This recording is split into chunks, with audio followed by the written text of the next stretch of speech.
الحمد لله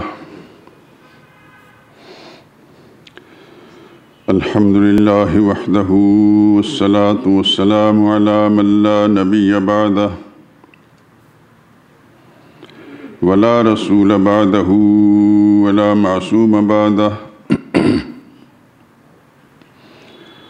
أما بعد فإن خير الحديث كتاب الله وخير الهدي هدي محمد صلى الله عليه وسلم وشر الأمور محدثاتها وكل محدثة بدعة وكل بدعة ضلالة وكل ضلالة في النار. أعوذ بالله من الشيطان الرجيم. بسم الله الرحمن الرحيم. والمؤمنون والمؤمنات بعضهم أولياء بعض يأمرون بالمعروف وينهون عن المنكر ويقيمون الصلاة ويؤتون الزكاة ويطيعون الله ورسوله أولئك سيرحمهم الله إن الله عزيز حكيم.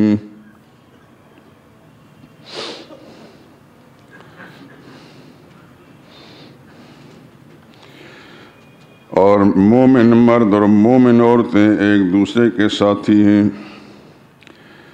اچھے کام کرنے کو کہتے ہیں اور بری باتوں سے منع کرتے ہیں، اور نماز قائم کرتے ہیں اور زکوٰۃ ادا کرتے ہیں، اور اللہ اور اس کے رسول کی اطاعت کرتے ہیں۔ یہی لوگ ہیں جن پر اللہ مہربانی فرمائے گا، بلا شبہ اللہ غالب اور حکمت والا ہے۔ قال رسول اللہ صلی اللہ علیہ وسلم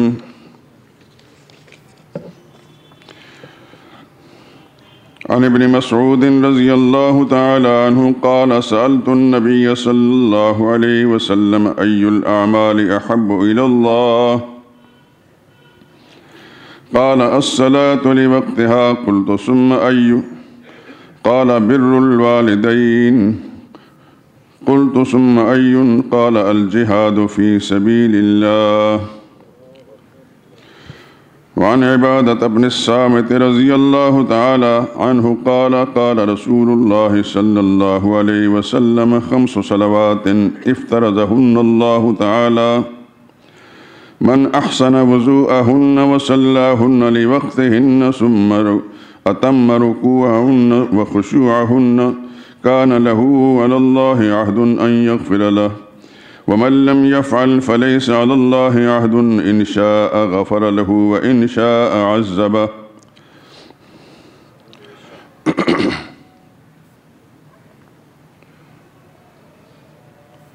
درود پاک پڑھ لیں۔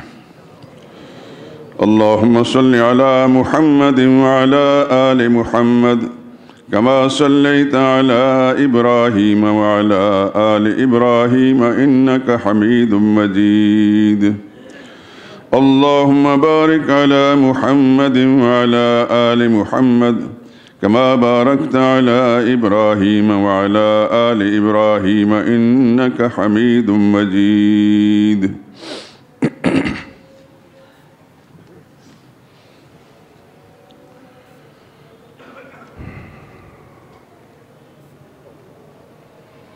بزرگان محترم، برادران عزیز،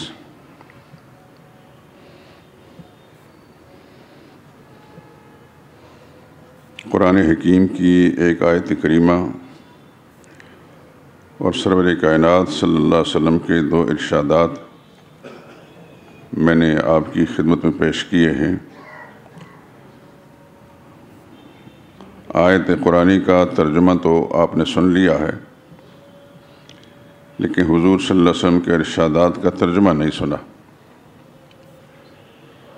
پہلا ارشاد ہے عبداللہ بن مسعود سے رضی اللہ تعالی عنہ، فرماتے ہیں میں نے رسول اللہ صلی اللہ علیہ وسلم سے سوال کیا ای الاعمال احب الی اللہ، انسان کے اعمال میں سب سے زیادہ پسندیدہ عمل خدا کے نزدیک کون سا ہے؟ قال الصلاۃ لوقتها، آپ نے ارشاد فرمایا کہ وقت پر نماز ادا کرنا۔ قلت ثم ای، میں نے پوچھا پھر اس کے بعد؟ قال بر الوالدین، اپنے ماں باپ کے ساتھ اچھا سلوک کرنا۔ قلت ثم ای، میں نے پھر پوچھا کہ اس کے بعد کیا ہے؟ قال الجہاد فی سبیل اللہ، اللہ کی راہ میں جہاد کرنا۔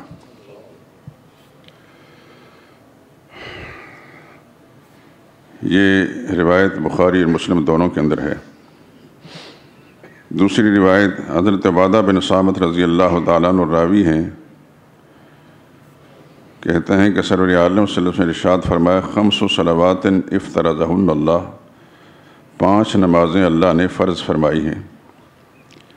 من احسن وضوءہن، جس شخص نے ان کا وضو بھی اچھی طرح کیا، وصلاہن لوقتہن، اور ان کو وقت پر ادا کیا، واتم رکوعہن وخشوعہن، اور اس کے رکوع بھی صحیح طریقے سے ادا کیے اور خشوع یعنی توجہ اللہ بھی صحیح ہوا، کان لہ علی اللہ عہد، تو اللہ کے ذمہ ہے ان یغفر لہ، اللہ اس کو معاف کر دیں گے۔ ومن لم یفعل، لیکن کسی شخص نے ایسا نہ کیا، فلیس علی اللہ عہد، تو اللہ کے ذمہ نہیں ہے، ان شاء غفر لہ، چاہے تو معاف کر دے، وان شاء عذبہ، چاہے تو اس کو عذاب دے۔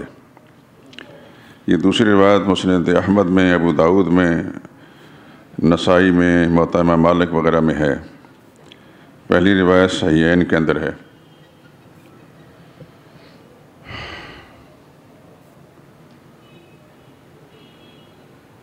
آپ جانتے ہیں کہ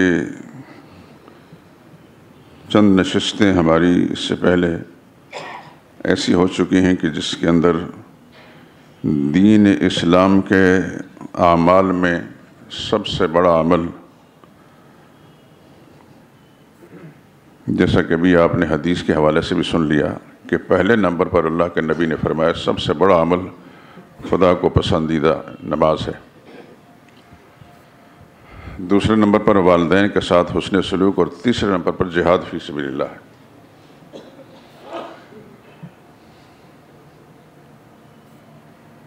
ہر دفعہ میں یہ سوچتا رہا کہ اگلے جمعے میں کچھ اور بیان کرنا ہے، کہ اللہ کی شان، گھر جا کر بیٹھ کر اس پر غور کیا، سوچا، تو پھر طبیعت میں یہی آیا کہ ابھی بات ناقص ہے، نامکمل ہے، ابھی بھی اور کچھ بیان کرنا ہے۔ یہ تو آپ سن ہی چکے ہیں کہ ایمان کے بعد سب سے بڑی نیکی خدا کے نزدیک نماز ہے۔ نہ روزہ ہے، نہ زکوٰۃ ہے، نہ حج ہے، نہ قربانی ہے، نہ صدقہ ہے، نہ خیرات ہے، سب سے بڑی نیکی ایمان کے بعد نماز ہے۔ اس کو اچھی طرح آپ حضرات اپنے ذہن میں اس طرح بٹھا لیں جو کھرچا نہ جا سکے۔ کچھ بھی ہو جائے، نماز میں سستی نہیں کرنی، کہیں بھی چلے جائیں نماز میں سستی نہیں کرنی۔ سنتیں رہ جاتی ہیں کسی وجہ سے، چھوڑ دیں۔ اس کا یہ مطلب نہیں ہے کہ آپ حضرات یہاں سے مثلا لیں گے کہ قاضی صاحب کہہ رہے ہیں کہ بس سنت نہ پڑھا کرو۔ فرض نماز کسی صورت میں نہیں چھوڑنی۔ مثلا آپ بیمار ہیں، خدا نخواستہ بہت تکلیف ہے، فرض پڑھ لیں، سنتیں چھوڑ دیں۔ نوافل کا معاملہ تو بہت پیچھے کا ہے، اور جیسا کہ آپ جانتے ہیں کہ سفر میں اگر کوئی شخص ہے، نماز معاف نہیں، سنتیں معاف ہیں، فرض معاف نہیں ہے۔ فرض میں بھی اللہ تعالیٰ نے ایک مسافر کے لیے یہ سہولت رکھی ہے کہ 4 کی بجائے 2 پڑھے، لیکن معاف نہیں ہے۔ اور یہ حکم صرف امت کے لیے، پیغمبر کے لیے بھی ہے صلی اللہ علیہ وسلم۔ اور روزے کے بارے میں تو آپ سن چکے ہیں، من کان منکم مریضا وعلی سفر فعدۃ من ایام اخر، بیمار ہے چھوڑ دے روزے، جب تندرست ہوگا تو روزے قضا کر لے، مسافر ہے چھوڑ دے روزے، سفر سے واپس آئے گا تو پھر قضا کر لے۔ اور اس کے اندر بھی یہ گنجائش موجود ہے کہ اگر کوئی شخص ایسا بیمار ہے کہ اس کے افاقے کی کوئی امید نہیں ہے تو وہ فدیہ دے دے، روزے چھوڑ دے۔ یعنی یہ گنجائش پیدا ہوگی، فرق معلوم ہو گیا روزے میں نماز میں۔ نماز مریض کو بھی معاف نہیں، کھڑا نہیں ہو سکتا بیٹھ کر پڑھے، بیٹھ نہیں سکتا لیٹ کر پڑھے، اشاروں سے پڑھے، کوئی معاف نہیں ہے۔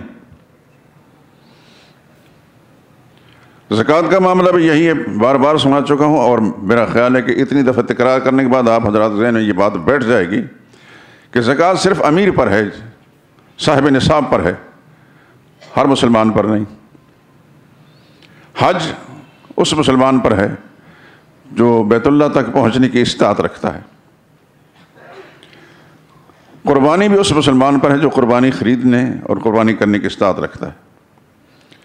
اس کا معنی یہ ہوا کہ صرف نماز ہی ایک ایسا عمل ہے کہ نہ امیر کو معاف ہے، نہ غریب کو، نہ شاہ کو، نہ گدا کو، نہ تونگر کو، نہ بے نوا کو، نہ پیغمبر کو، نہ امتی کو، نہ شہری کو، نہ دیہاتی کو، نہ مقیم کو، نہ مسافر کو، نہ تندرست کو، نہ بیمار کو۔ نماز سب پر فرض ہے۔ اتنی دفعہ یہ بات دہرائی گئی ہے، امید ہے کہ انشاءاللہ آپ کے دماغ کے اندر یہ اتنی بیٹھ چکی ہوگی کہ انشاءاللہ کوئی چیز کھرچ نہیں سکے گی، اور خدا محفوظ رکھے کہ آپ کے دماغ سے اس کی اہمیت ختم ہو جائے۔ جب اہمیت ہر وقت ذہن میں رہے گی تو پھر انشاءاللہ آپ اس کے مبلغ بھی رہیں گے۔ ابتدا اپنے گھر سے کریں گے، جیسے میں بار بار سنا چکا ہوں کہ گھر کے اندر نماز کا وقت آئے تو اجنبی بن جائیں، کسی کے لیے کوئی گنجائش نہ چھوڑیں، بیویاں ہوں یا بچے، مسلمان ملازم ہو، کسی کے لیے گنجائش نہیں۔ ام المومنین کا یہ فرمان سن چکے ہیں آپ کو، حضور نماز کے وقت میں اجنبی بن جاتے تھے۔ عام حالات میں سراپا شفقت، مہربانی ہوتے تھے، لیکن جب نماز کا وقت آتا پھر رسول اللہ صلی اللہ علیہ وسلم گھر والوں کا بھی لحاظ نہیں کرتے ہیں۔ اگرچہ اس گھر کے اندر نماز نہ پڑھنے کوئی تصور نہیں تھا، لیکن ام المومنین نے یہ بتا دیا کہ رسول اللہ صلی اللہ علیہ وسلم کا اپنا عمل یہ ہے۔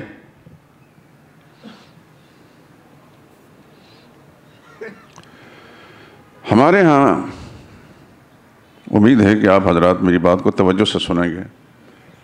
میری نیت کا حال خدا کو معلوم ہے، میں اپنے رب کو راضی کرنے اور اپنا فرض پورا کرنے کے لیے بات کہہ رہا ہوں کہ اللہ کے سامنے بہت جلد جانا ہے۔ بہت سارے لوگ ایسے ہیں کہ جن کے ذہنوں کے اندر نماز کی اہمیت ہی نہیں، اور اس میں کوئی استثناء کسی خاص طبقے کا نہیں ہے۔ مزدوروں کا حال بھی یہی ہے، جو ملازم پیشہ ہیں دفاتر کے، ان کا حال بھی اکثریت کا یہ ہے۔ کاروباری لوگ جو ہیں دکاندار، وہ اور ان کے ملازم، ان کے اکثریت کا حال بھی یہ ہے۔ اور یہ بات جو میں کر رہا ہوں، میں اپنے اندازے سے کر رہا ہوں، کچھ تجربے سے۔ آپ حضرات کو زیادہ پتہ ہوگا کہ آپ عملاً ان کے بیچ میں رہتے ہیں، اور جو اوپر کی کرسیوں پر بیٹھے وہ لوگ ہیں، ان کو تو اللہ ہی حافظ ہے۔ پتہ نہیں خدا کی ذات پر ایمان بھی ہوتا ہے کہ نہیں ہوتا۔ اللہ کرے کہ میرا یہ تجربہ یا میری سوچ غلط ہو، اور صحیح بات یہ ہے کہ ان کے خدا کی ذات پر ایمان صحیح ہو، اور وہ اللہ کا یہ حکم پورا کرتے ہوں۔ لیکن مجھے بھی بچپن سے لے کر، لڑکپن سے لے کر اب بڑھاپے کی منزل میں ہوں، تجربہ ہے، مختلف ادوار میں نے دیکھے۔ ایوب خان کے زمانے سے شعور ہے، اور اسی زمانے میں پڑھنے کے لیے نکلا تھا۔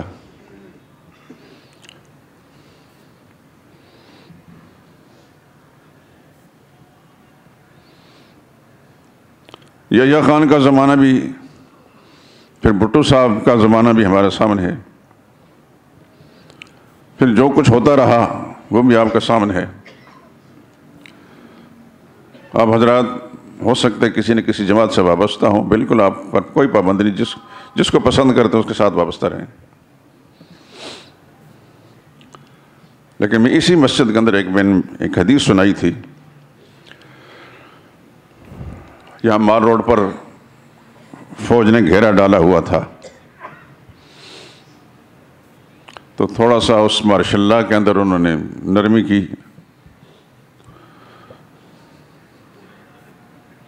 تو میں نے ایک حدیث سنائی، من مشى مع ظالم ليقويه وهو يعلم انه ظالم فقد خرج من الاسلام. جو شخص کسی ظالم کا ساتھ دیتا ہے اور وہ یہ جانتا ہے کہ یہ جس کا ساتھ میں دے رہا ہوں وہ ظلم کر رہا ہے، اور ساتھ دیتا ہے اس کی تقویت کے لیے. یہ اس زمانے کی بات ہے جب کہ بھٹو صاحب کے خلاف تحریکیں چل رہی تھیں اور صورتحال پورے ملک کے اندر بڑی عجیب تھی. لاہور کے اندر تحریک کا مرکز بالعموم ہماری مسجد صدر ریگل چوک ہوتا تھا. تو ان کی درخواست پر یا فوجیوں نے بہرحال وقتی طور پر لوگوں کو یا تحریک کو دبانے کے لیے مارشاء اللہ کی صورت بنا دی. تو یہ حدیث سنانا جو ایک مسلمان کے لیے بجائے اس کے کہ شکر گزار ہوتا، میرا ایسا جرم بن گیا کہ 1 سال قید کی مجھے سزا ملی. تفصیلات چھوڑتا ہوں. میں پہلے بھی معمولی آدمی تھا اور آج بھی معمولی ہوں. جمعہ پڑھانے کے بعد عثمانی میں کراکولی ٹوپی پہنتا تھا، باہر نکل کر ٹوپی اتار کر نمازیوں کے بیچ میں نکل گیا. ان کو فوجیوں کو جتنے بھی سر پھیرے تھے ان کو پتہ نہ چلا کہ یہ خطیب جو بھی بول رہا تھا کون ہے. میں بیڈ روڈ کی طرف چلا گیا، وہاں ایک ساتھی میرے انتظار میں تھا، وہ مجھے کسی اور جگہ لے گیا. قصہ مختصر کہ میں کوئٹہ چلا گیا. بعد میں مجھے پتہ چلا کہ میرے اس قدر تلاش کیا مجھے کہ ہماری مسجد کا ایک مؤذن خادم ہوتا تھا چترال کا رہنے والا، اس کو پکڑ لیا. اس سے پوچھا کدھر رہتا ہے؟ اس نے کہا مجھے کیا پتا، میں تو مسجد کا خادم ہوں. 2 دن اس کو تھانے میں بٹھائے رکھا. پھر پنجاب کے جس مدرسے میں نے پڑھا اس مدرسے کے اندر چھاپا مارا. یعنی یہ اتنا حدیث سنانا اتنا بڑا جرم تھا. قلعہ دار سنگھ میں قاضی رحمۃ اللہ صاحب رحمۃ اللہ کے مسجد کے اندر مدرسے میں گئے. پھر پتہ چلا یہ ہے کہاں کا. پھر ہمارے گاؤں میں گئے، ضلع مانسرہ سے 30 میل اوپر. یہاں سے جو نمائندہ گئے ہوئے تھے پولیس والے وہ گئے. اتفاق سے ہمارے علاقے کے ایک بزرگ تھے، فوت ہو گیا اللہ بخشے. اسماعیل نام تھا، حاجی اسماعیل، بڑے معروف آدمی تھے. یہ جو آپ کے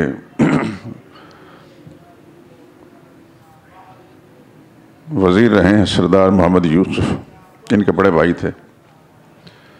وہ راستے میں اتفاق سے ملاقات ہوئی. ان سے پوچھا کہ قاضی یونس نام کا ایک آدمی ہے، اس کے ماں باپ، اس کے گھر کہاں ہے؟ کیونکہ اس علاقے میں ہمارا گھرانہ ذرا معروف ہے الحمدللہ العظیم. میرے دادا پردادا یہ بڑے بڑے لوگ تھے، ہم بہت چھوٹے لوگ ہیں اور بہت بڑے لوگ تھے. وہاں کا بچہ ان کے ساتھ محبت اور عقیدت رکھتا ہے اور ان کی بزرگی کا اور ان کی ولی اللہیت کے قائل ہیں. پتہ نہیں مجھے کسی سے پتہ چلا، ان سردار یوسف کے بڑے بھائی حاجی اسماعیل مرحوم نے مجھے نہیں بتایا. انہوں نے کہا میں بتا دیتا ہوں فلاں جگہ چلے جائیں، لیکن ایک مشورہ ہے تمہارے لیے ہمدردی کا. وہ کیا؟ کہنے لگے کہ اگر آپ ادھر چلے گئے تو وہ لوگ اتنے سخت ہیں ان کے بڑے جو ہیں، وہاں سے آپ واپس آئیں گے نہیں. وہ گھبرا گئے. اب خجل خوار ہوتے ہوتے وہاں پہنچے تھے، پتہ نہیں کتنے دن لگے تھے. انہوں نے کہا جی حکومت نوکری تو کرنی جائے گا، اپنی جان تو سب سے زیادہ عزیز ہے. وہیں سے واپس آئے. یہ ساری صورتیں مجھے معلوم ہوئیں اور مجھے بالکل پتہ نہیں چلا. میں کوئٹہ میں جا کر وہیں تقریریں کرتا رہا مختلف جگہوں کے اندر. میرا سسرالی خاندان چونکہ کوئٹہ میں تھا اور اکثر علماء مجھے جانتے ہیں، ان کے ساتھ تعلق ہے. لیکن کسی نے تشہیر نہیں کی تھی کہ اس کا نام یہ ہے. اللہ پاک نے مجھے محفوظ فرمایا. 1 سال قید با مشقت کی سزا مجھے ہوئی. پھر گورنر ہاؤس کے سامنے ایک عدالت بیٹھی تھی. انہوں نے اس جو مارشاء اللہ لگائی تھی اس کو کل عدم قرار دیا تھا. ہماری سزا بھی ختم ہوئی. اسی مسجد کے اندر رہتے ہوئے بھی پچھلے دنوں کے اندر سب سے پہلے پرویز مشرف کے زمانے میں مجھ پر دہشت گردی کا کیس بنا. جو دہشت گردی میں کرتا ہوں آپ حضرات کے علم میں ہے، وہ دہشت گردی اس ممبر پر ہوتی ہے. مجھے بار بار ان عدالتوں کے اندر جانا پڑا. پھر پچھلی حکومت کے اندر بھی مجھ پر مہربانی ہوئی، 4 دفعہ مجھے دہشت گردی کیس بنے عدالتوں میں جانا پڑا. انا للہ و انا الیہ راجعون. کسی نے نہیں رہنا، اللہ ہی کی ذات کو بقا ہے. اقتدار کی کرسی پر بیٹھنے والوں کا ایک طمطراق ہوتا ہے، انا ولا غیری، میں ہی ہوں اور کچھ بھی نہیں. پھر خدا جب اس کرسی سے معروم کرتا ہے نا، وہ در در کی ٹھوکروں میں پڑ جاتے ہیں. کہاں ہے پرویز مشرف؟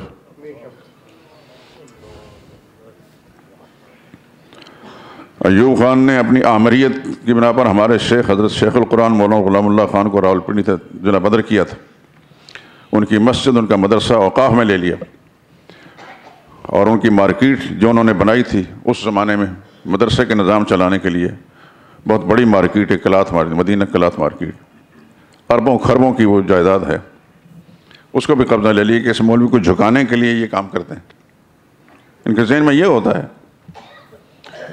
حضرت شیخ القرآن کو نکال دیا. رمضان کا مہینہ قریب تھا. اٹک میں دریا نام ایک جگہ ہے، کیمل پور کے تھوڑے سے فاصلے پر. وہاں حضرت شیخ کا اپنا آبائی گاؤں بھی ہے، وہاں ان کی زمینیں بھی تھیں. پھر اپنے ساری فصلیں اجاڑ کر، دورہ قرآن کے طالب علم آئیں گے، ان کے لیے وہاں جگہیں بنائی، نیچے صفیں بچھائی گئیں اور پھر خیمے لگائے گئے. وہ ہزاروں کا مجمع جو راولپنڈی تعلیم قرآن میں ہوتا تھا، پھر وہاں ہونے لگا.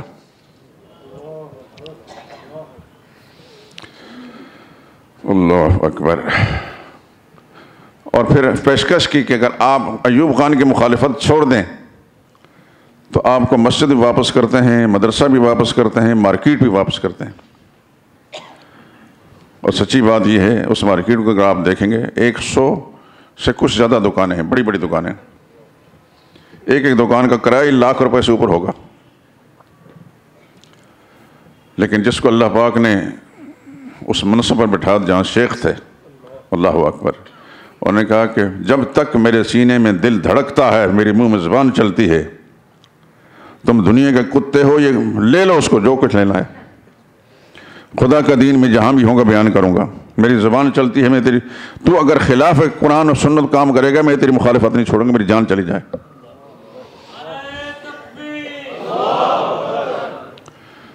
ہم تو ان کی جوتیوں کے مٹی کے برابر بھی نہیں ہیں، لیکن بہرحال ان کے قدموں میں بیٹھے ہیں الحمدللہ العظیم. تو آج اگر کوئی سچی بات زبان سے نکلتی ہے تو اللہ کی توفیق تو پہلے ہے، ان اکابر کی دعائیں ہیں اور ان کی توجہات ہیں. بات یہ کر رہا تھا کہ ہمارے بہت سارے مسلمان اول تو نماز پڑھتے ہی نہیں. تمام شعبہ جات جس کا میں ذکر کیا، اس کی اہمیت ہی نہیں. آپ سن چکے ہیں کہ نماز کی اہمیت کتنی ہے. ایمان کے بعد، کلمہ پڑھنے کے بعد سب سے بڑی نیکی جو ہے انسان کے پاس، وہ نماز ہے، اور کوئی نیکی بھی نہیں. لیکن ہمارے مسلمانوں کی اکثریت، ان کو نہ یہ پتہ ہے کہ اس کی اہمیت کیا ہے، نہ انہوں نے نماز سیکھی ہے. جو بات میں عرض کر رہا ہوں، آپ حضرات توجہ اس پر فرمائیں، اور ہر انسان اپنے اوپر اس کیفیت کو طاری کریں کہ واقعتاً میں نے نماز سیکھی ہے. یہ الٹے پلٹے جو الفاظ میری زبان سے نکلتے ہیں، یہ صحیح ہیں بھی، یعنی اس کے زیر زبر اعراب اس کے ٹھیک ہوتے ہیں، پھر اس کا معنی اور مطلب مجھے معلوم ہے.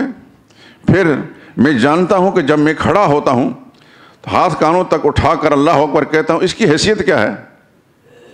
پھر میں جب ہاتھ کو باندھتا ہوں تو باندھنے کا طریقہ کیا ہے، اور یہ ہاتھ باندھنے اس کی حیثیت کیا ہے. پھر اس کے بعد جو کچھ میں پڑھتا ہوں ثنا، اس کی حیثیت کیا ہے. اور اس کے بعد جب پھر میں اعوذ باللہ اور بسم اللہ پڑھتا ہوں، اس کی حیثیت کیا ہے.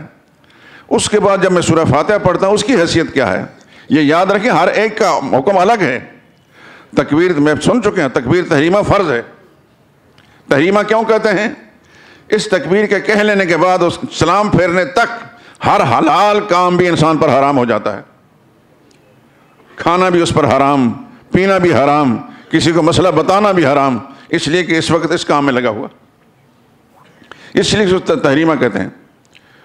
لیکن اس کے بعد ثنا جو پڑھتا ہے، ثنا پڑھنا سنت ہے. اعوذ باللہ اور بسم اللہ یہ سنت ہے. سورہ فاتحہ پڑھنا واجب ہے. سورہ فاتحہ کے ساتھ آمین جب کہتا ہے، آمین کہنا سنت ہے.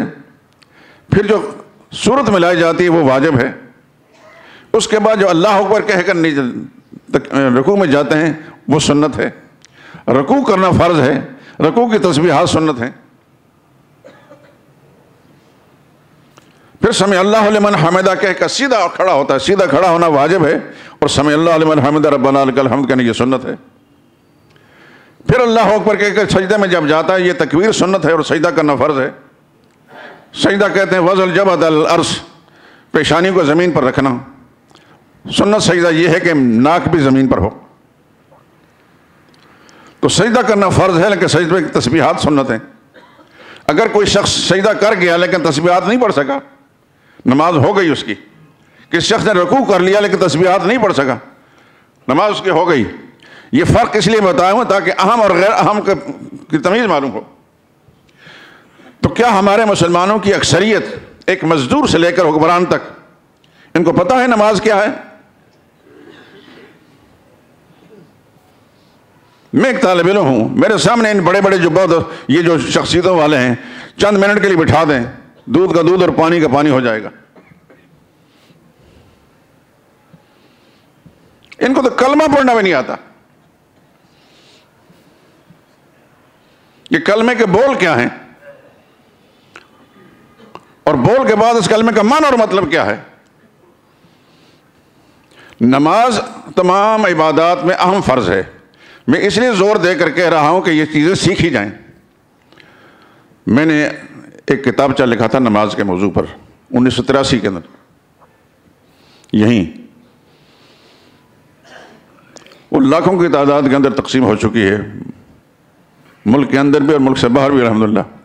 لیکن اس پر میں نے ایک دمڑی نہیں قیمت وصول کی. خدا کا شکر ادا کرتا ہوں. دوبارہ جب شائع کی گئی ہے اس پر میں نے کافی محنت کر کے دوبارہ اس کو لکھا، اس میں حوالہ جات کا اضافہ کیا. 500 کتاب میں نے نماز مسجد کے اندر تقسیم کی تھی. آپ حضرات میں سے کسی نے لی ہے یا نہیں لی؟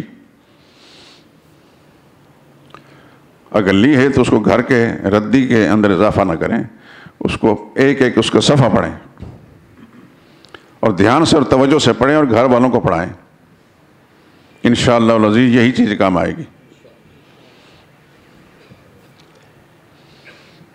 پیسے سب کو اچھے لگتے ہیں، میری بھی ضرورتیں پیسے سے چلتی ہیں، لیکن اب تک ان لمحات تک میرے دل کے اندر یہی ہے کہ دین کی کوئی بات بھی کہنا نہیں ہے یا کوئی لٹریچر شائع کرنا وہ خدا کی رضا کے لیے مفت دینا ہے.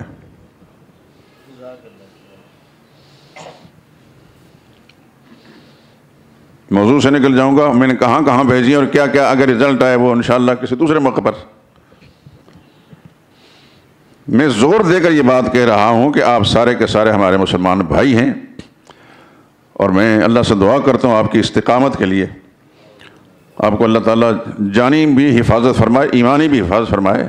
لیکن نماز کیا سیکھی ہے یہ ہر آدمی اپنے آپ سے سوال کر سکتا ہے. جیسے حضور صلی اللہ علیہ وسلم کا بھی فرمان آپ نے سنا. عبداللہ بن مسعود رضی اللہ تعالیٰ عنہ یہ بڑے جلیل قدر صحابی ہیں. رتبے میں ابوبکر عمر ان سے بڑے تھے، لیکن علم میں شاید ان کا مقام بڑا اونچا تھا.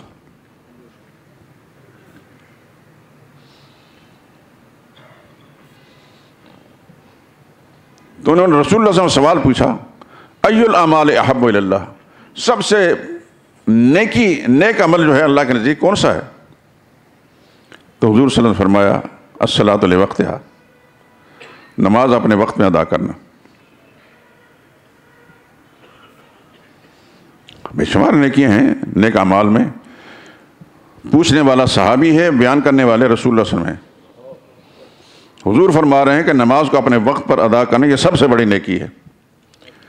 پھر پوچھا پھر کون؟ فرمایا ماں باپ کے ساتھ حسن سلوک۔ پھر پوچھا، فرمایا اللہ کی راہ میں جہاد کرنا۔ خلاصہ کلام یہ ہے کہ نماز سب سے زیادہ اہم ہے ایمان کے بعد۔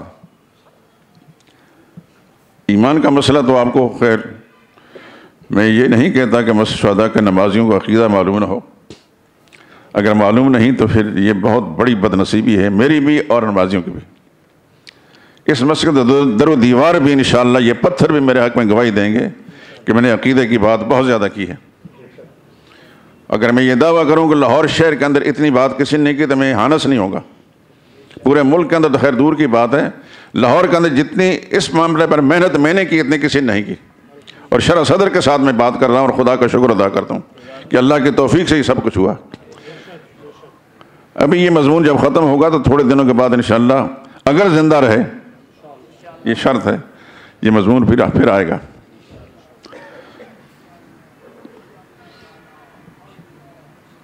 مسجد شہداء میں تقریباً 49 سال مکمل ہونے کو ہیں، 2-3 مہینے کے بعد مکمل ہو جائیں گے، اور کوئی سال ایسا نہیں گزرا جس کے اندر، یعنی رمضان خاص طور پر، جس کے اندر اس مسئلے کو میں نے پوری تفصیل سے بیان نہ کیا ہوں۔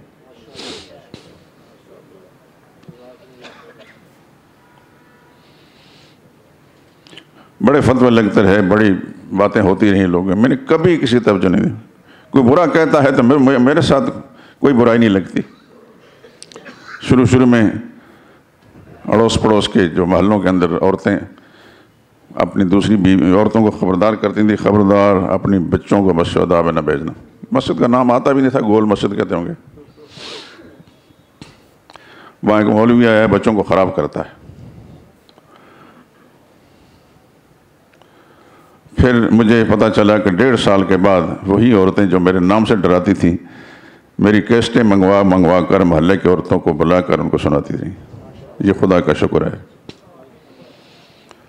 الحمدللہ العظیم۔ بہت ساری فیملی ایسی ہیں جن کے جہاں بدعقیدی تو خیر تھی ہی، ہندوانہ رسومات اور سب کچھ تھا، ان کے بچے قرآن کے حافظ بنے میری تھوڑی سی کاوش سے، اور ایک فیملی ایسی کہ جس کا بچہ عالم بھی بنا۔ سب نوجوانوں کے حلیے رسول اللہ صلی اللہ علیہ وسلم کی سنت کے مطابق ہوئے۔ یہ خدا کی توفیق ہے، یہ کوئی تعلی نہیں، تکبر نہیں، خدا محفوظ رکھے۔ یہ اس محنت کی برکت ہے۔ تو پھر میں بات کو دورا کر یہ پھر کہہ رہا ہوں کہ آپ حضرات جتنے تشریف فرما ہیں اپنے آپ سے پوچھیں، میں نہیں پوچھتا، میں صرف یاد دہانی کراتا ہوں، اپنے آپ سے پوچھیں تنہائیوں میں بیٹھ کر، کیا مجھے نماز آتی ہے؟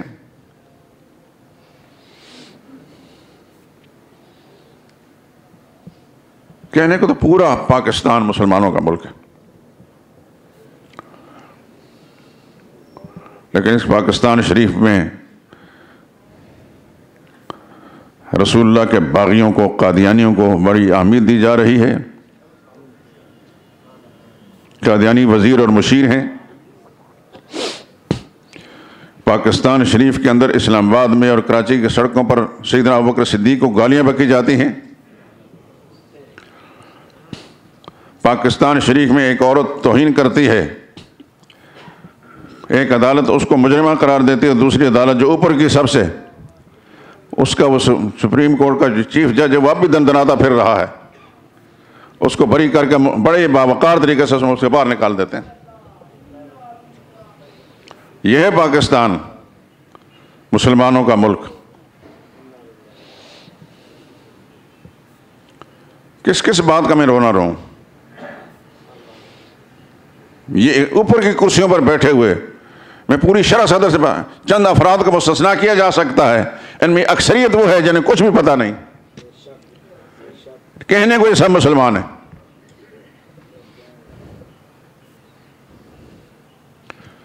مر کر ہم سب نے تنہا اپنی قبر میں لیٹنا، اس واسطے میں آپ حضرات سے خدمت گزارش کرتا ہوں کہ اپنی قبر کا لحاظ رکھ کر اپنے اوقات میں سے کچھ وقت ایسا نکالیں اور خدا کا یہ فریضہ جو ہے اس کو صحیح طریقے سے سیکھنے کی کوشش کریں، اور جب سمجھ میں آ جائے تو پھر اپنے گھر، اپنے بچوں کو، اپنے خواتین کو بھی سکھائیں کہ سب خدا کے سامنے جائیں گے. ایسا نہ ہو کہ بچے اور خواتین کل خدا کی بارگاہ میں استغاثہ دائر کریں, یا اللہ ہم ان کے ماتے تھے, انہوں نے کچھ بھی نہیں سکھایا ہمیں.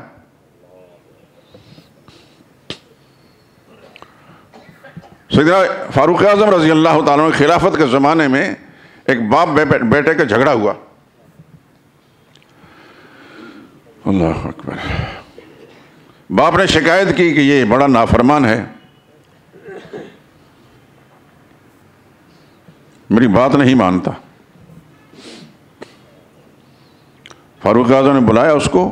ماں باپ کی خدمت کرنا, ابھی حدیث سن چکے ہیں, ایمان کے بعد نماز کے بعد بڑی فضیلت اس کی. فاروق اعظم نے اسے پوچھا کہ تیرے باپ نے تیری شکایت کی ہے. تو اس نے یہ بات آپ حضرات سب کے لیے, میرے لیے بھی ہے, دھیان سے سنیں اس کو. اس نے کہا امیر المومنین, کیا ماں باپ کے حقوق ہی اولاد پر ہوتے ہیں یا اولاد کے بھی ہیں ماں باپ پر؟ امیر المومنین ارشاد فرمایا کہ ہاں, اولاد کے حقوق بھی ہوتے ہیں. اس نے عرض کیا آپ فرمائیں کہ کون کون سے حقوق ہیں؟ فاروق اعظم نے ارشاد فرمایا سب سے پہلا حق یہ ہے کہ نیک عورت کے ساتھ, ایک مسلمان دیندار عورت کے ساتھ نکاح کرے, کہ جس سے اولاد لینی ہے دیندار عورت کے ساتھ نکاح کرے. پھر اس نے عرض کیا پھر کیا ہوتا ہے؟ فرمایا اولاد پیدا ہو جائے تو بیٹے کا نام صحیح رکھے. نام کے اثرات ہوتے ہیں انسان کی شخصیت پر, کردار پر. اور پھر فرمایا کہ اس کو خدا اس کے رسول کے احکام سے آگاہ کرے. یہ تین باتیں انہوں نے فرمائی. تو وہ کہنے لگا امیر المومنین سنیے پھر میرے والد صاحب نے کیا حق ادا کیا ہے. پہلی بات یہ ہے کہ میری ماں کوئی حرہ آزاد عورت نہیں, ایک لونڈی ہے, 10 انسانوں کے پاس رہی وہ, اور ہر جگہ جا کر وہاں کے اخلاق اس نے سیکھے ہیں. نمبر 2, میرا نام انہوں نے جوہل رکھا, جوہل, عین لام جیم عین لام, اس کا معنی ہے گوبر کا کیڑا. اور تیسرا حق یہ ہے کہ مجھے کوئی بات بھی خدا اس کے رسول کی نہیں سکھائی.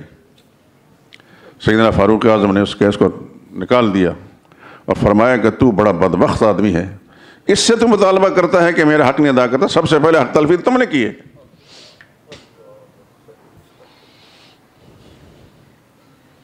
محشر کے میدان کے اندر بہت سے لوگ ایسے ہوں گے جو اپنے والدین کے خلاف استغاثہ دائر کریں گے. یہ معمولی بات نہیں ہے. اس لیے میں دوستو آپ حضرات کی ہمدردی, آپ مجھے جانتے ہیں, اتنا عرصہ ساتھ رہے تو نہ جانیں گے. میں بار بار کہہ چکا ہوں کہ آپ حضرات سے مجھے محبت ہے, آپ ہی میری برادری ہیں, آپ ہی میرے رشتہ دار ہیں. جو نسبی رشتہ دار ہیں وہ پتہ نہیں کہاں رہتے ہیں, کب ملیں گے کب نہیں ملیں گے. ہمیشہ آپ کو دیکھتا ہوں, آپ ہی مجھے ملتے ہیں, آپ میری بات کو سنتے ہیں. آپ کی ہمدردی میرے دل کے اندر موجود ہے, کیونکہ میں عند اللہ مسئول جواب دہ ہونا ہے. جو لوگ اپنا ٹائم نکال کر تمہارے پاس آئے تھے, کیا تم نے سکھایا تم کو؟ خدا کے لیے سب سے پہلے آپ ایمان درست کرنے کے بعد نماز سیکھیں. نہیں تو کسی سکھانے والے سے. میں نے جو کتاب شائع کی ہے شاید اس وقت اس کی تعداد میرے پاس تھوڑی ہوگی, ورنہ پھر آپ سب تقسیم کر دیتا. میرے پاس اتنے پیسے نہیں ہیں کہ میں ہاں البتہ کوئی دوست پیسے خرچ کر سکتا ہو تو اس کو کھلی اجازت ہے کہ اس کو ہو بہو شائع کر کے جہاں چاہے تقسیم کر سکتا ہے. خدا توفیق دے. مجھے بھی اللہ نے اسباب دیے, کہیں سے کوئی ساتھی میرا مل گیا تو انشاءاللہ کروں گا. یہ میں نے اس پر پیسے نہیں کمانے ہیں, میری مغفرت ہوگی, یہ سب سے بڑی دولت ہے. لیکن نماز سیکھیں آپ. میں ایک طالب علم آدمی ہوں, بے شمار کتابیں میرے پاس موجود ہیں, بے شمار کتابیں لوگوں نے اس موضوع پر لکھی ہیں, لیکن مجھے اپنا یہ کتابچہ جو اس کی افادیت زیادہ نظر آئی. کوئی غرور تکبر نہیں، خدا محفوظ رکھے۔ میں پبلک کے فائدے کی بات کر رہا ہوں۔ تو آپ حضرات میں سے کوئی ساتھی، کوئی دوست 1 2 4 مل کر بھی اس کو شائع کرنا چاہیں، اس کا مسودہ ہمارے پاس موجود ہے، تو انشاءاللہ مجھے میری طرف سے اجازت ہوگی، لیکن اس پہ رد و بدل کی اجازت نہیں۔ پھر اس کو مسجد میں تقسیم کریں، باہر تقسیم کریں، کسی اور علاقے میں تقسیم کریں، کھلی اجازت ہے، لیکن خود سب سے پہلے سیکھیں۔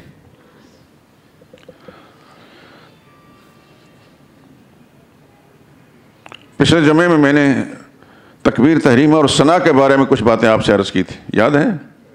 بھولی تو نہیں ہوں گی؟ بھولنی نہیں چاہیے، بھولنی نہیں چاہیے، اس واسطے کہ زندگی کوئی اعتبار بھی نہیں۔ سبحانک اللہم و بحمدک و تبارک اسمک و تعالی جدک و لا الہ غیرک۔ اے اللہ تو پاک ہے، ساری خامیوں سے، کمزوریوں سے، نقائص سے، عیوب سے، قصور سے پاک ہے، شریکوں سے پاک ہے۔ تمام خوبیاں، تمام کمالات، تمام عظمتیں، تمام بڑائیاں یا اللہ تیری ذات میں ہے۔ بحمد کا یہ معنی، و تبارک اسمک کا برکت تیرے نام سے آتی ہے، کوئی اور برکات دہندہ نہیں۔ و تعالی جدک کا تیری شان بہت بلند ہے، ولا الہ غیرک، تیرے سوا کوئی اور الہ نہیں ہے۔ یہاں تک بات ہوئی تھی۔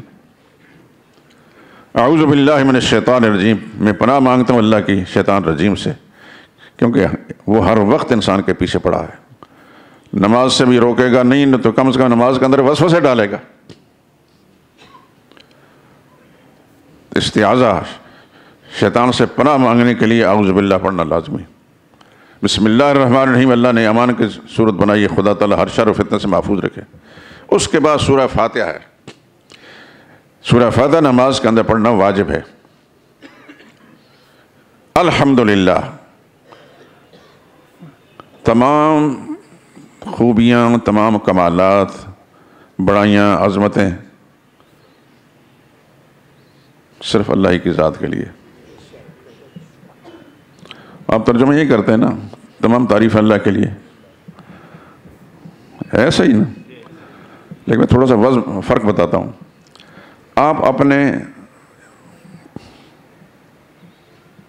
دوستوں کی بھی تعریف کرتے ہیں، تمام تعریفیں تو نہ ہوئی، بزرگوں کی تعریفیں ہوتی ہیں، ساری تعریفیں تو اللہ کے لیے نہ ہوئی، صحابہ کی تعریفیں ہوتی ہیں، درست ہے، پھر بھی سب تعریف اللہ کے لیے نہ ہوئی، نبی کی تعریف ہے، پھر بھی ساری تعریف اللہ کے لیے نہ ہوئی، بے شمار دنیا میں انسانوں کی تعریفیں ہوتی ہیں مختلف کمالات پر، خوبیوں پر، لیکن پھر سب تعریف اللہ کی تو نہ ہوئی۔ اس کا معنی میں بتاتا ہوں۔ تمام وہ صفات، تمام خوبیاں جو صفات کارسازی ہیں، قدرت والی صفتیں جو صرف اللہ کے لیے ہیں، وہ کسی اور میں نہیں۔ قدرت والی صفتیں نہ کسی نبی میں ہیں، نہ کسی صحابی میں، نہ کسی ولی میں، نہ کسی میں ہیں۔ صفات کارسازی وہ کس کی ہیں؟ اللہ کی، اس پر تعریف ہے۔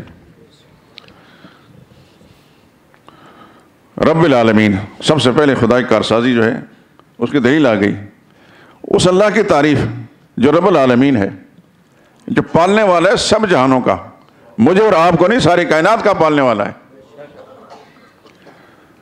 ہم جو زمین میں کتنے انسان ہیں گنے نہیں جا سکتے، ہمیں بھی خدا پال رہا ہے۔ ہم جو اس دنیا میں نہیں آیا تھا تو تب بھی خدا پال رہا تھا ماں کے پیٹ کے اندر، پالا کہ نہیں پالا؟ اس بات کا اقرار ہونا چاہیے پوری شرح صدر کے ساتھ۔ کیسے کیسے پالا، ماں کو بھی پتہ نہیں تھا، باپ کو پتہ نہیں تھا، خاندان کو پتہ نہیں تھا، مگر جس نے پیدا کیا ہے، جو پالنے والا رب ہے، اسے تربیت کر رہا تھا۔ سن چکے ہیں آپ انہی مجالس کے اندر کہ ماں کے پیٹ میں خدا کس طرح تربیت کرتا ہے۔ ماں جو روٹی کھاتی ہے وہ روٹی بچے کے پیٹ میں نہیں جاتی، جو بوٹی کھاتی ہے وہ بچے کے پیٹ میں نہیں جاتی، جو پانی پیتی ہے بچے کے پیٹ میں نہیں جاتی، اس کا منہ بند ہوتا ہے، لیکن پل رہا ہے، خدا کی تربیت کے نظام میں پل رہا ہے۔ کس طرح پل رہا ہے؟ آپ ڈاکٹروں سے پوچھیں، حکیموں سے پوچھیں، وہ بتائیں گے۔ ماں کے پیٹ میں بچے کا منہ بند ہوتا ہے، اللہ تعالیٰ ناف کی نالی کے ذریعے سے، جو پیدا ہونے کے بعد کاٹ دی جاتی، ناف کی نالی کے ذریعے خوراک پہنچاتے ہیں، مگر خوراک کون سی؟ اللہ تیری شان پہ قربان جائیں۔ وہ خون جو حمل کے دنوں کے اندر عورت کے جسم کے اندر بند ہو کر رہ گیا، حمل سے پہلے ہر مہینے میں جسم سے خون نکلتا تھا، سمجھ گئے نا؟ وہ خون حمل میں اللہ نے بند کر دیا اس کے پیٹ کے اندر۔ اس خون سے قطرہ قطرہ حکمت کے ساتھ خدا اس بچے کے پیٹ میں پہنچا کر اس کی تربیت کر رہا ہے۔ اس کی تربیت کا نظام تو دیکھیں، اللہ اکبر، سبحان اللہ۔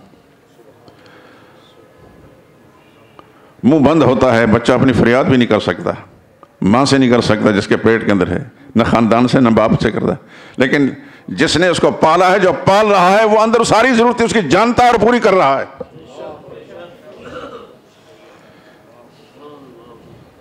اس کو رب کہتے ہیں۔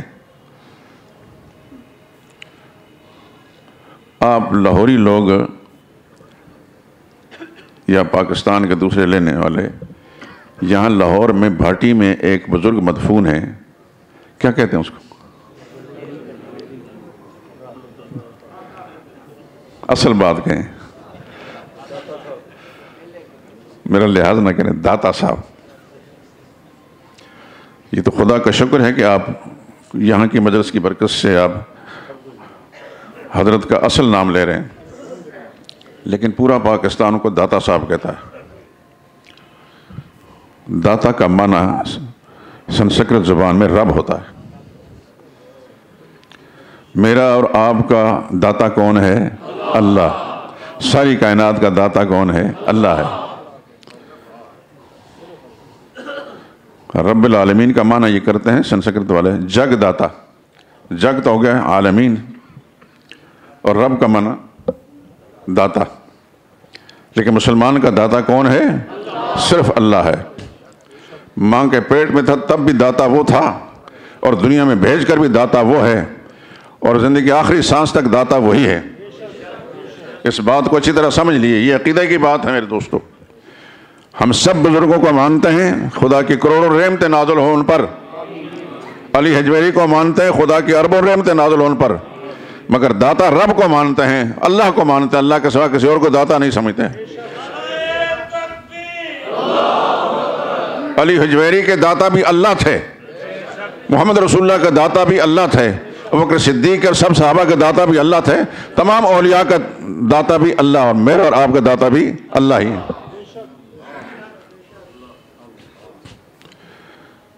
تو ایک مدت کے بعد اپنی حکمت کے ساتھ اس بچے کو دنیا میں بھیجا ہے، بھیجتا ہے۔ اللہ اکبر، اللہ تیری شان پہ قربان جائیں۔ بھیجتا ہے، اور بھیجنے کے ساتھ ہی جب دنیا کی ہوا لگتی ہے اس کو، تو اب تو خیر دائیاں نہ رہیں، پہلے دائیں چھری لے کر اس کی ناف کاٹ ڈالتی تھیں۔ پتہ نہیں ڈاکٹر بھی یہی کچھ کرتے ہوں گے، کینچی سے کاٹتی ہیں۔ وہ رزق پہنچنے کا راستہ ہمیشہ کے لیے بند ہو گیا، لیکن جو اصل داتا ہے اب بھی دیکھ رہا ہے، اب بھی جانتا ہے کہ اس بچے کی پرورش کرنی ہے، اس کی شان پہ قربان جائیں۔ ادھر سے رزق پہنچنے کا راستہ بند کر کے ماں کی چھاتیوں کے اندر دودھ کی 2 نہریں جاری کر کے اس کے رزق کا انتظام کر دیا۔ کیا کہ نہیں کیا؟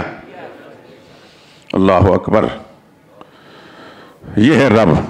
الحمدللہ رب العالمین۔ تمام صفات کارسازی صرف اللہ کے لیے، جو رب ہے۔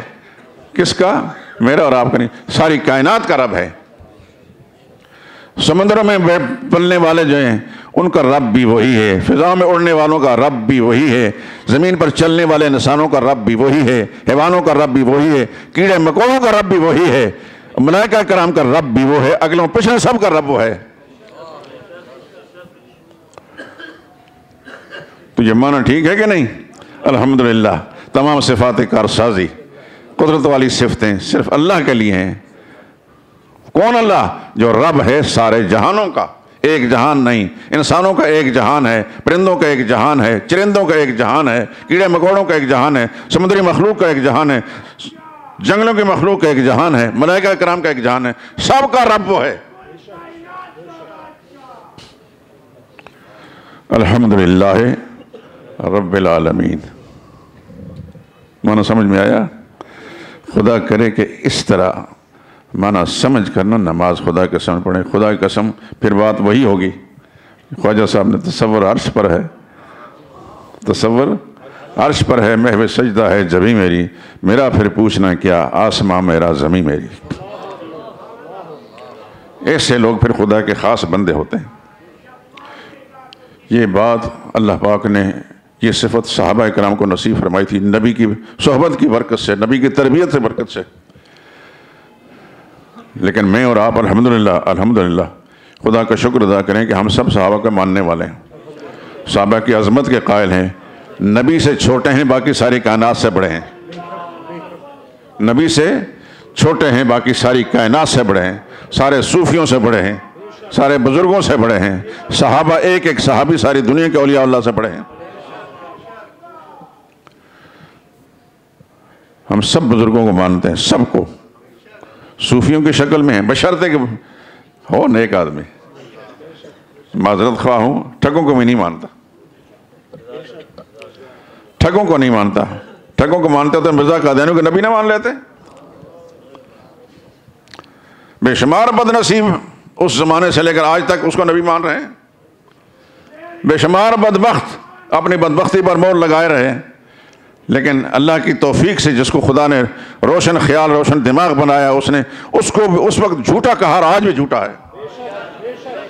وہ کذاب تھا، دجال تھا. محمد رسول اللہ نے فرمایا سیکون فی امتی ثلاثون کذابون دجالون کلہم یزعم انہ نبی اللہ وانا خاتم النبیین لا نبی بعدی. میری امت کے اندر 30 کذاب آئیں گے، دجال آئیں گے، فریبی مکار آئیں گے. ہر ایک کا دعویٰ یہ ہوگا میں خدا کا نبی ہوں. اللہ کے نبی نے فرمایا صلی اللہ علیہ وسلم اس 30 کذاب ہوں گے، دجال ہوں گے، فراڈی ہوں گے. میں خدا کا نبی ہوں، لا نبی بعدی، میرے بعد کوئی نبی نہیں.